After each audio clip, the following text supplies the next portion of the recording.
ये साले हराम के जने सूअर के पिल्ले, क्या इनको हिंदुस्तान ही मिलता है बम ब्लास्ट करने के लिए? अच्छा, इनकी जो आजकल की बम ब्लास्ट की जो टाइमिंग है साली हैं, वो बड़ी विचित्र हो गई है।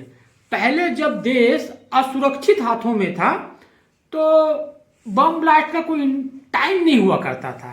राह चलते कभी भी सुबह शाम देर रात कभी भी बम ब्लास्ट होते रहते थे हैं। लेकिन जब से देश सुरक्षित हाथों में गया है तब से जो बम ब्लास्ट है हमारे यहाँ चुनाव के पूर्व, चुनाव के बाद, चुनाव के बीच में, या यूं कहें कि ये वाला जो दिल्ली वाला बम ब्लास्ट हुआ ये तो साला बिहार चुनाव में वोटिंग के एक दिन पहले हुआ। सुरक्षित हाथों में होते हुए ये ब्लास्ट हो जा रहा है।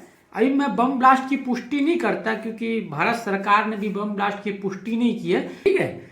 अच्छा, आप लोग ये सोच रहे होंगे कि मैं बार बार ये क्यों कह रहा हूं कि जो बम ब्लास्ट आजकल हो रहे हैं ये चुनाव के पूर्व चुनाव के बाद ही क्यों हो रहे हैं। देखिए, 2019 में पुलवामा हुआ, उसके ठीक बाद लोकसभा चुनाव थे देश में।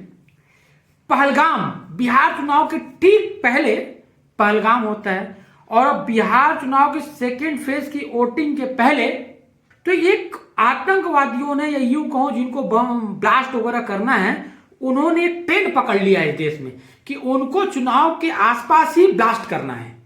समझ रहे हो ना आप लोग? हाँ, तो चुनाव के आसपास ये लोग ब्लास्ट क्यों करते हैं? कहें कि हमारी जो देश की खुफिया एजेंसियां हैं वो हमारे नेताओं की सुरक्षा में मशगूल रहती हैं। सभी नेताओं के, चाहे वो प्रधानमंत्री हों, गृह मंत्री हों, या नेता प्रतिपक्ष हों देश के, या कई पार्टियों के अध्यक्ष जो हैं, वो उस राज्य के, जिस राज्य में चुनाव होता है वहां पे वो पूरा दिन भर हेलीकॉप्टर में घूमते रहते हैं, रैली सभा करते रहते हैं। तो खुफिया एजेंसियों को हिंदुस्तान के नागरिकों से ज्यादा नेताओं की चिंता होती है, और वो बेचारे उसमें बहुत ज्यादा व्यस्त हो जाते हैं।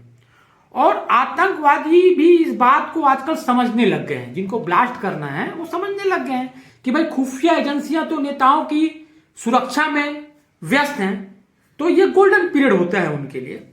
खैर, अब चूंकि देश सुरक्षित हाथों में है, हम किसी से जवाबदारी की या जवाबदेह की उम्मीद नहीं कर सकते। क्यों? क्योंकि देश सुरक्षित हाथों में है।